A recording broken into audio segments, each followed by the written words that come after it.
आप सभी का स्वागत है।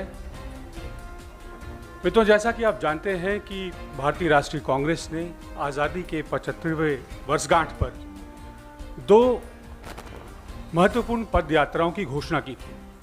पहली पद यात्रा जिसे हमने गांधी संदेश यात्रा का नाम दिया था, 800 किलोमीटर लंबी पद यात्रा बिहार के चंपारण से शुरू होकर कलकत्ता के बेलिया घाट में समाप्त हुई।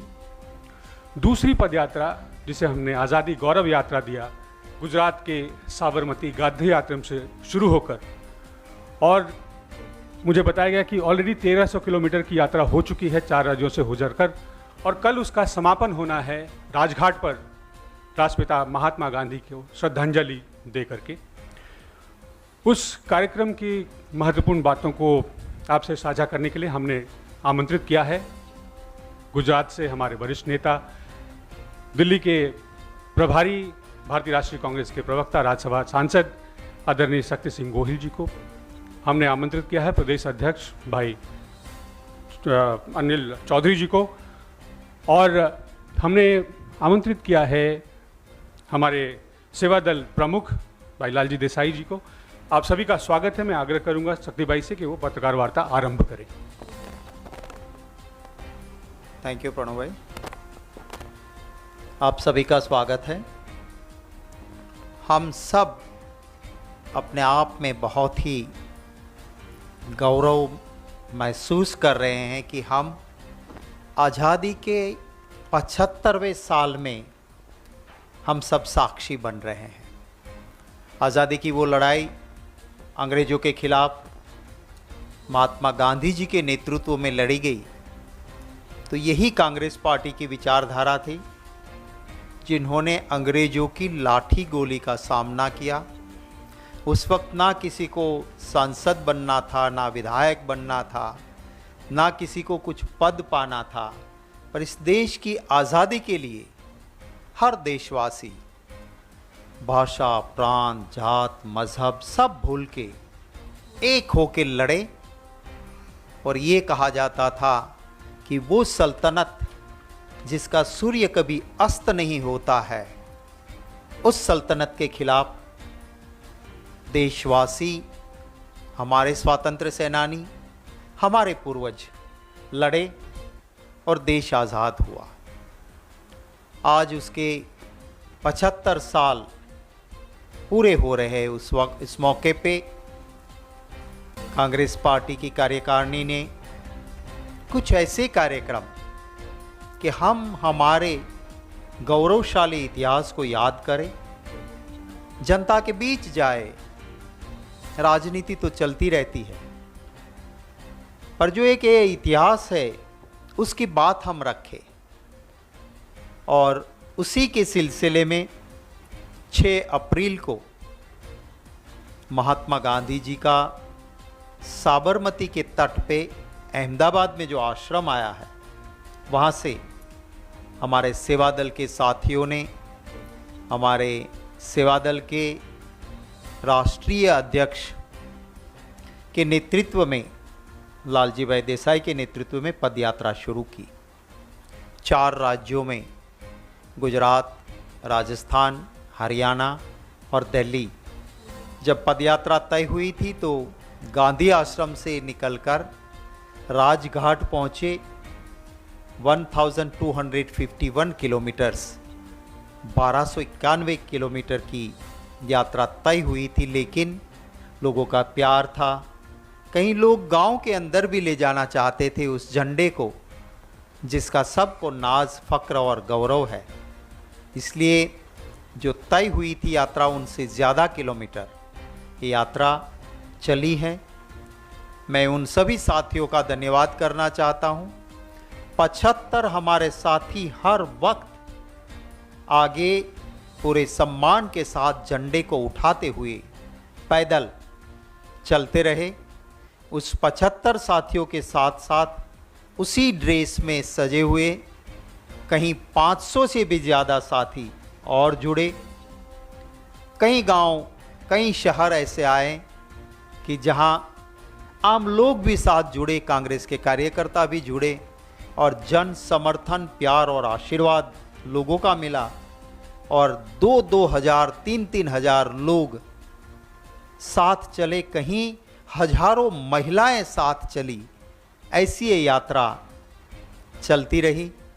और दिल्ली में कल सुबह 8 बजे राजघाट पे इस यात्रा का समापन समारोह होगा।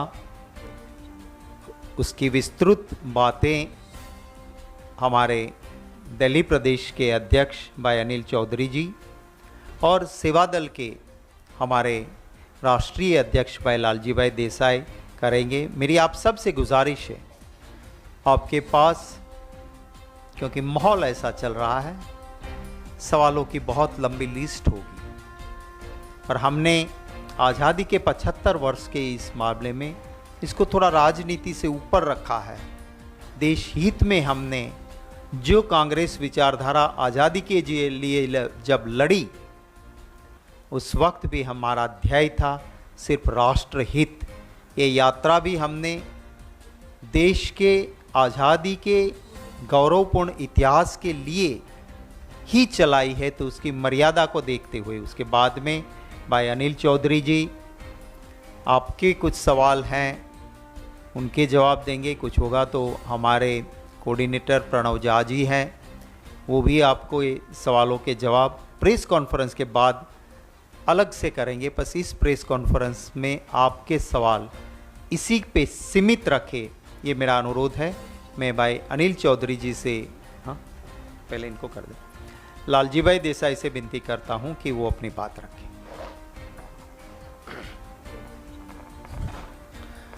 धन्यवाद। वंदे मातरम। जय हिंद साथियों।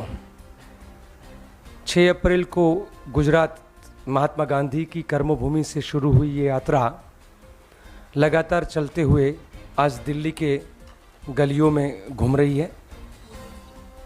कल हम लोग सुबह में 8 बजे राजघाट पहुंचेंगे और वहां पर कार्यक्रम का 10 बजे है वो संपन्न होने का लक्ष्य है। पूरे रास्ते में हम गांव-गांव से जल और मिट्टी इकट्ठा करके ये संदेश दे रहे हैं कि भारत की मिट्टी और जल जो है वो जुड़ा हुआ है, इसको कोई बांटने का कोशिश करे, वो झंडे के रंगों में या जाति, धर्म, प्रदेश और भाषा के नाम पर, तो ये कतई संभव नहीं है। इसलिए हमारे कई साथी बीच में नारे भी लगाए थे कि हम पहले लड़े थे गोरों से, अब लड़ेंगे इन चोरों से। जब चोर की बात करते हैं तो ये जो वैचारिक सोच की चोरी की बात है, वैचारिक सोच की बात यह है कि हम गांव में हर जगह पे जब गए तो एक बात हमारे साथी भी कहते थे कि जब भारत की आज़ादी का जंग लड़ा जा रहा था तो भारत माता की 8 संतान एक थी, हिंदू, मुस्लिम, सिख, ईसाई, बौद्ध, जैन और पारसी, बहाई, हर कोई एक होकर लड़ा था। अब उनको धर्म के नाम पर या जाति के नाम पर बांटकर वो जहर, वो नफ़रत जो फैलाने का कोशिश कर रहे हैं, उसको मिटाने के लिए आज़ादी की गौरव की गाथा लेकर हम लोग निकले हैं। कई साथियों के पैरों में छाले पड़े, सोशल मीडिया में बहुत फ़ोटोज़ वायरल हुई है। हर किसी ने तय किया था कि छाले पड़े कुछ भी हो पर हम चलते रहेंगे, और वो जज्बा था। और ये मुझे लगता है कि ये पहली ऐसी यात्रा है। इससे पहले 2005 में एक यात्रा थी गांधी आश्रम से दांडी, जो तिरंगे झंडे को प्रोटोकॉल से लेकर पैदल निकली थी। उससे ज़्यादा कोई किलोमीटर चलते हुए प्रोटोकॉल से नहीं निकला है। ये 1251 किलोमीटर तक कहीं झंडे को हमने, झंडे के आगे किसी को नहीं होने दिया है, झंडे को किसी को पीठ नहीं दिखाने दिया है। तो इस भारत के राष्ट्रध्वज का जो सम्मान है वो कैसे हो। और इसीलिए हमारे साथी भी कहते हैं कि मेरे देश का झंडा तिरंगा अब नहीं चलेगा दो रंगा। कोई एक रंगा लेकर निकलता है, कोई दो रंगा लेकर निकलता है, और इस देश में वैमनस्य पैदा करता है। हम सब ये कहते हुए निकले कि हमारे देश का जो झंडा है, इस तिरंगे झंडे के नीचे पूरा देश जो है वो सलामत है। हमारे साथियों का जो अनुभव रहा, जब हम राष्ट्रध्वज लेकर गांधी आश्रम से निकले थे, शुरुआत में तो नहीं पता था कि कितने लोग जुड़ेंगे, क्या होगा, पर धीरे धीरे जब आगे बढ़े, हमने कई जगह पे देखा कि कार परिवार में निकला है तो पूरा परिवार रुक जाता है और पूरे झंडे को देखकर सैल्यूट करके वो वहाँ पर परिवार खड़ा रहता है। हमने कई बुजुर्गों को देखा, उनको वो प्रोटोकॉल से सैल्यूट करना नहीं आता था, तो वो पूरे झंडे को आगे आगे नमन करते थे। तो ये देश के झंडे की जो ताकत है वो हमने गांव में जब गए, अलग अलग, कोई पढ़ा लिखा था नहीं था, पर हर किसी के पास हमने उसको देखा है।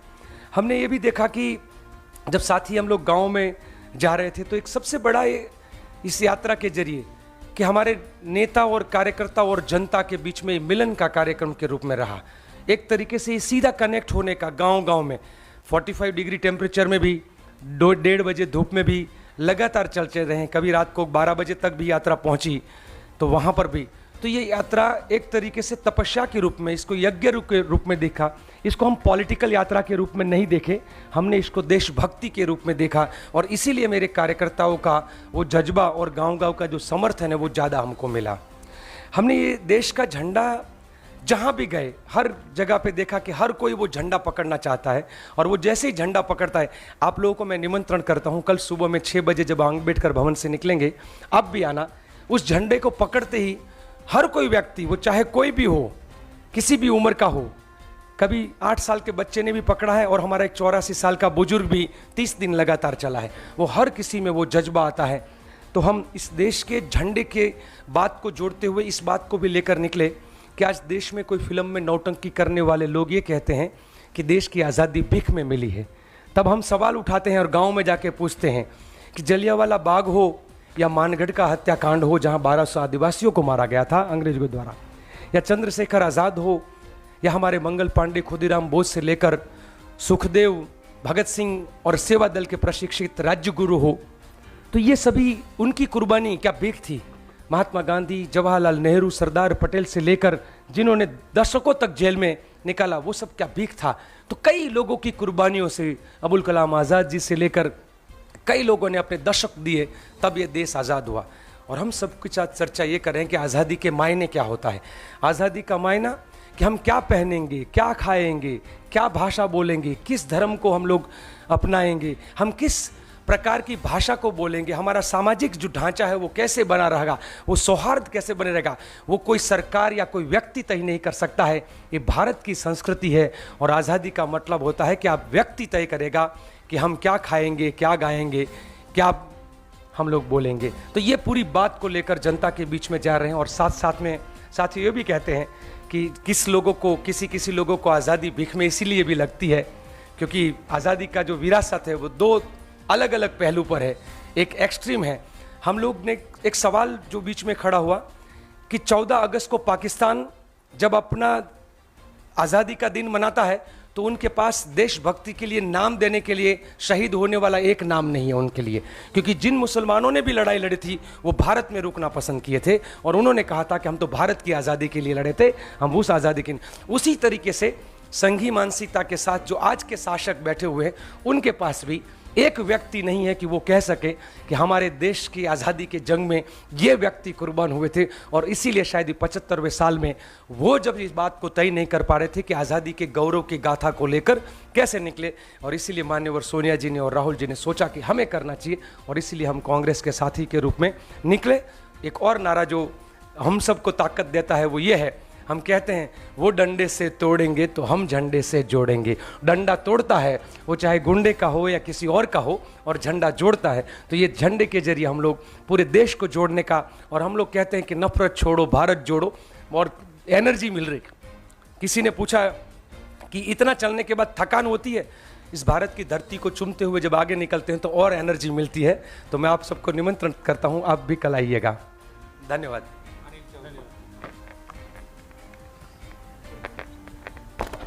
धन्यवाद शक्ति सिंह जी। बड़े विस्तार से मुझे लगता है कि आदरणीय शक्ति सिंह जी ने और लालजी भाई ने यात्रा के बारे में विस्तार से आपसे बातचीत की और बताया है। मैं सिर्फ ये कहना चाहता हूँ, जिस सोच के साथ ये यात्रा शुरू की गई, ये सोच माननीय सोनिया जी और कांग्रेस नेतृत्व के द्वारा कि 75 वर्ष हमें आज़ादी के हो गए। ये जो एक लंबा सफ़र 75 साल का रहा है, वहाँ देश कहाँ पहुँचा है और 75 वर्ष की इस जर्नी में इस देश ने क्या पाया, क्या खोया, जो आज के परिवेश में खास तौर से लालजी भाई ने बड़े विस्तार से बात की, उस पर मैं चर्चा नहीं करूंगा। तो इसके लिए यदि कांग्रेस पार्टी ने ये कदम उठाया कि हमें आज आवश्यक है अपने 75 साल के इस गौरव को हम धूमधाम से मनाएं, इसलिए जिस समिति का गठन हुआ, मुकुल जी उस कमेटी के कन्वीनर रहे और उसके तहत पूरे देश में लगातार इस तरह के कार्यक्रम आयोजित होते रहे। अपने इन 75 वर्ष के गौरव में इतिहास को अलग अलग तरीके से कांग्रेस पार्टी सेलिब्रेट कर रही है। अपने कार्यकर्ता हों या देश के लोग हों, प्रदेश के लोग हों, उनके बीच में संगोष्ठियां हों, इस तरह के आयोजन करके 75 वर्ष को हम मना रहे हैं।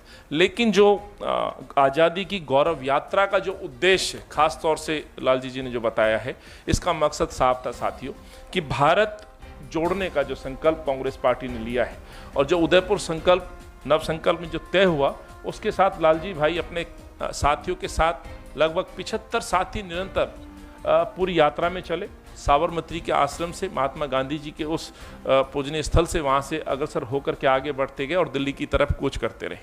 अपना अनुभव उन्होंने शेयर किया। लेकिन मैं सिर्फ इतना कहना चाहता हूँ, जब ये दिल्ली यात्रा का कार्यक्रम दिल्ली बॉर्डर पे बना तो 29, 30, 31 3 दिन का हमें ये सौभाग्य प्राप्त हुआ है उस दिल्ली में इस यात्रा को हम लेकर के जाएं। इन 3 दिनों में संभव नहीं था कि पूरी दिल्ली में हम कवर कर पाएँ, लेकिन हमने ये तय किया कि कुछ ग्रामीण क्षेत्र, खासतौर से जहाँ का इतिहास रहा है, जैसे छतरपुर में आपको याद है फतेहपुर गांव है, जिस गांव का एक इतिहास रहा है सन 1857 के उस क्रांति का भी। बीच में कुतुब मीनार जैसा एक ऐसा ऐतिहासिक इमारत है। आज हालांकि इस माहौल में जिस तरह से राजनीति चल रही है वो एक अलग बात है, लेकिन संदेश साफ है साथियों। दिल्ली के उन क्षेत्र को हमने टच करने की कोशिश की, लोगों को अवगत कराने की कोशिश की कि 75 वर्ष आज़ादी के यदि आज कांग्रेस मना रही है तो ये दायित्व सरकारों का भी बनता है। लेकिन जैसे लालजी भाई ने कहा, अफसोस इस बात का है कि जिन लोगों का आज़ादी में कोई कंट्रीब्यूशन ही ना रहा हो, इस देश के इस मुल्क में तरक्की में कंट्रीब्यूशन ना रहा हो, तो किस तरह के इस पर्व को मनाते। इसलिए कांग्रेस ने दायित्व उठाया। दिल्ली कांग्रेस अध्यक्ष के तौर पर मैं कहना चाहता हूँ, पहले दिन हमने लगभग 20 किलोमीटर यात्रा तय की और हम छतरपुर एरिया में गए, वहाँ के उस गाँव को हमने सामने रखा। अगले दिन कुछ व्यवधान आया, सरकारी तंत्र का जिस तरह से उपयोग झंडे यात्रा को रोकने का किया गया, दुर्भाग्यपूर्ण मैं कहना चाहता हूं। भाजपा अपने 8 साल के सेलिब्रेशन को मना सकती है, लेकिन कांग्रेस 75 वर्ष के इस देश का जो उन्नति का जो पर्व है उसको ना मना पाए, उसको व्यवधान डाला जाए, ये बड़ा एक चिंता का विषय है जो शायद इस सरकार को नहीं करना चाहिए था। बहरहाल उससे आगे आज दूसरा दिन और आज आखिरी दिन है। ये यात्रा वाल्मीकि मंदिर, जहाँ महात्मा गांधी जी ने खुद काफ़ी दिन तक यहाँ स्थान व्यतीत किया, अपना जीवन का कुछ समय इस दिल्ली में भी व्यतीत किया। आज उस प्रांगण में भी हमारे साथी गए। बीच बीच में युवा हो, कांग्रेस के कार्यकर्ता हो, आम जनमन हो, वो उनका स्वागत करें। ये यात्रा आज दूसरे पहर के बाद राजेंद्र नगर करोलबाग होते हुए आज अंबेडकर भवन में विश्राम करेगी, रात्रि स्थान वहाँ बिताएगी और सुबह ऐतिहासिक शहर चांदनी चौक से होते हुए राजघाट के समापन की तरफ जाएगी। लेकिन मैं अपने इस वक्तव्य को ख़त्म करने से पहले कहना चाहता हूँ, ये शहर वो शहर रहा है जिसने आज़ादी के इस संघर्ष में भी बढ़ चढ़ के हिस्सा लिया। आज़ादी के बाद ये शहर कैपिटल के तौर पे जाना जाता है। तमाम ऐसी शख्सियतों के यहाँ चरण पड़े हैं जिनको शायद हम आज भी पूछते हैं। लालजी ने और जो आदरणीय शक्ति जी ने बात कही, आज उन नेताओं को मैं बहुत आवश्यक समझता हूं आपके समक्ष रखना जिनका यहाँ योगदान रहा, खासतौर से मेरी उन महान नेत्रियों का, जिसमें अरुणा सफिली जी हों, वेद कुमारी ब्रजरानी जी, मेमोबाई आदि ऐसी प्रमुख महिलाएं थी जिन्होंने स्वतंत्रता आंदोलन में अपना योगदान दिया, बल्कि यहाँ के दिल्ली के कॉलेजों में पढ़ी लिखी। तो आज उनको कुछ मेमोरीज को भी याद करने की बहुत आवश्यकता की, जिनका उद्देश्य जो आज यात्रा में हम शामिल कर रहे हैं। वैसे ही तमाम वो राष्ट्रभक्त, देशभक्त राजनेता, चाहे नेहरू जी की बात करूँ, चाहे मैं स्वामी श्रद्धानंद जी की बात करूं, मौलाना आज़ाद साहब की बात करूं, या एक समय ऐसा भी था जब हिंदू स्थलों से मुसलमान मेरे भाई नेता लोग अपना वक्तव्य दिया करते थे, या मुसलमानों के उन पवित्र स्थानों से हमारे हिंदू नेता लोग वक्तव्य दिया करते थे। इतिहास गवाह है जामा मस्जिद से लेकर के, इसीलिए मैंने स्वामी श्रद्धानंद जी का जिक्र किया।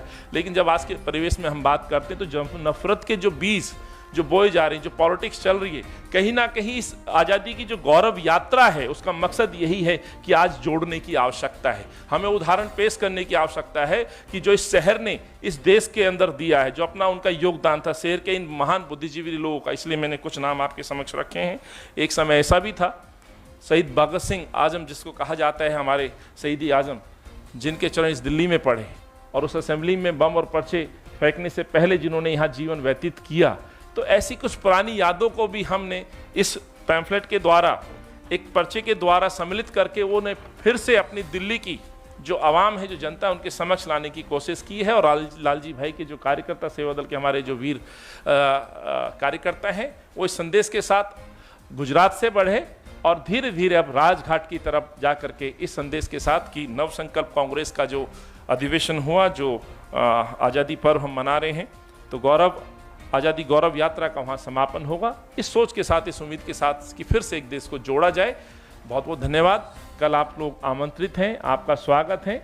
उम्मीद है कि दिल्ली के और भी लोग आएंगे और महात्मा गांधी जी की जन्मस्थली से शुरू करके महात्मा गांधी जी की समाधि पे जाकर के एक ही संदेश के साथ ही यात्रा का समापन होगा लालजी भाई के नेतृत्व में कि देश को आज एक साथ एकजुट खड़े होने की आवश्यकता है। धन्यवाद।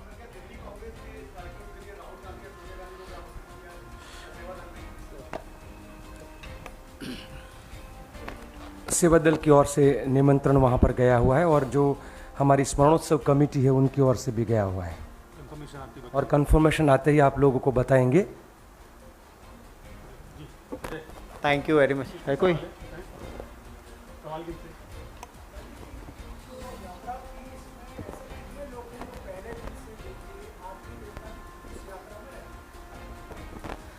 करीबन 16 लोग हैं जिन्होंने 1 मीटर भी कहीं बस के अंदर पैर नहीं रखा है या गाड़ी में नहीं रखा है।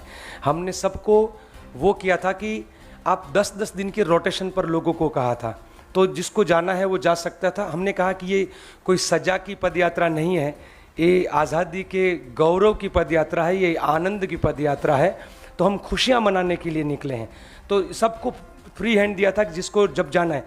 कई यात्री है घर जाके वापस जब पहुँचे फिर बोले कि मन नहीं लगता है यात्रा छोड़ना क्या, तो वापस भी आए हैं। तो इस तरीके से लगातार पर 16 यात्री है और मैं कहा कि 8 साल का बच्चा भी हमारे साथ 10 दिन चला था और 84 साल के जो बुजुर्ग है वो भी हमारे साथ 30 दिन चले हैं। और 69 साल का सेवा दल का महासचिव हॉस्पिटलाइज होने के बाद रात को बीपी हाई होने के बाद सुबह में झंडा लेकर फिर निकला है। तो ये अलग प्रकार का एक अनुभूति है और लगातार लोग चले हैं। मैं मानता हूँ कि करीबन 100 से अधिक पदयात्री ऐसे हैं जो 30 दिन से ज़्यादा चले हैं। तो इस प्रकार और सबका हम लोग बाकायदा जैसे कोई भी इतिहास लिखा जाता है डेटा मेंटेन कर रहे हैं ताकि पता चले कि आगे की यात्राओं का कैसे हो सकता है। हाँ,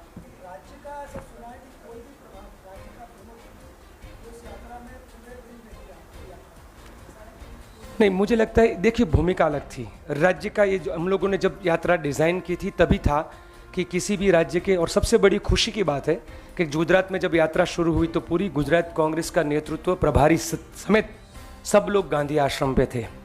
जब गुजरात से राजस्थान को यात्रा हैंडओवर होती है तो गुजरात के प्रदेश के अध्यक्ष और गुजरात के प्रभारी राजस्थान के पीसीसी अध्यक्ष को और राजस्थान के प्रभारी को झंडा देते हैं। और ये पूरा प्रोटोकॉल कि हम सेवा दल का अध्यक्ष प्रदेश अध्यक्ष को देगा, प्रदेश अध्यक्ष प्रभारी को देगा, प्रभारी है वो दूसरे प्रभारी को, और फिर उस तरह। तो ये पूरी तरह से लीडरशिप हमारे साथ रही है। मैं सबसे खुशी की बात ये कहूँगा, राजस्थान के मुख्यमंत्री 4 बार यात्रा में खुद शामिल हुए हैं।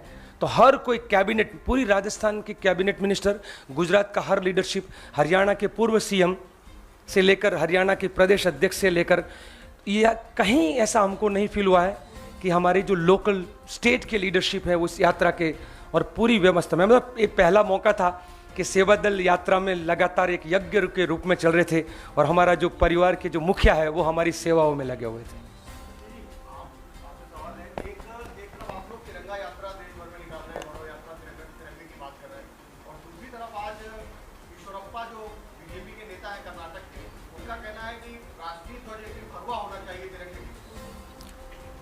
देखिए, मैं मानता हूं कि ये इस देश के गौरवपूर्ण इतिहास का अपमान है।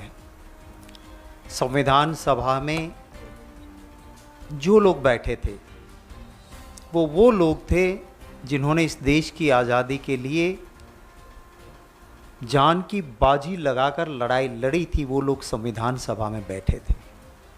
ये किसी एक इंसान का निर्णय नहीं था।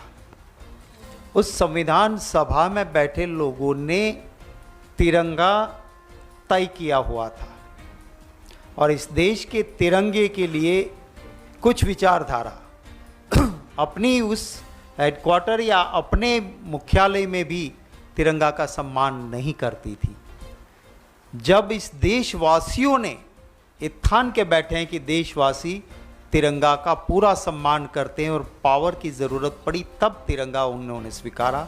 आज भी दिल से जो नहीं मानते हैं ये देश एक और अखंडित रहे, ये देश की एकता के लिए हमारे पूर्वजों ने और ख़ास करके जिन्होंने किसी भी लाभ की नहीं सिर्फ हानि होनी थी, मौत आए तो हंसते हंसते गले लगाना था, अंग्रेज़ों के खिलाफ लड़े और उसके बाद जो हमारे पूर्वज स्वतंत्र सेनानी से लिए उस लड़त में लड़ने वाले लोगों ने संविधान सभा में ये तय किया कि तिरंगा रहेगा। बाबा साहेब आम्बेडकर ने जिस संविधान कॉन्स्टिट्यूशन कमेटी की अध्यक्षता की, और अगर आज कोई कहता है तो मेरा तो प्रधानमंत्री जी से सवाल है, आप क्यों नहीं खुल के, आपका ट्विटर तो कपालभाती करता है बहुत सारे इश्यूज़ पे, तो इस पे आप बोलिए, इसको निष्कासित कीजिए।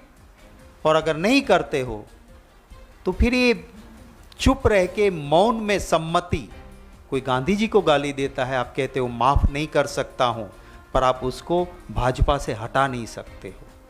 कोई कहता है कि महात्मा गांधी जी की हत्या करने वाले का मंदिर बनाऊंगा, आपकी विचारधारा का है, आप उसे कुछ कहते नहीं, निकालते नहीं, करते नहीं।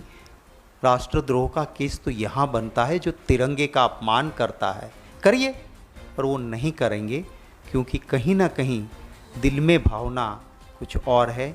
हम इस देश के उन हमारे पूर्वज, उन हमारे महान आत्माओं ने संविधान सभा में जो तय किया था, उस तिरंगा की आन बार और शान के लिए लड़ते रहेंगे। कोई इक्कल दुक्कल ऐसा निकलेगा, देश की जनता उसे माफ़ नहीं करेगी।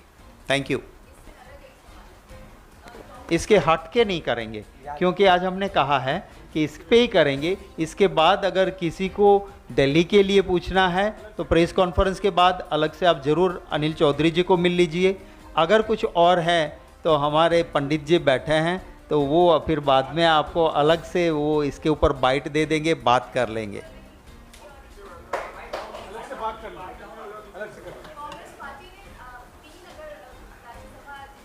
मैंने कहा कि वो ये इस यात्रा से गौरव यात्रा के गौरव के अनुरूप नहीं है, इसलिए मैं नहीं कर सकूंगा। Thank you.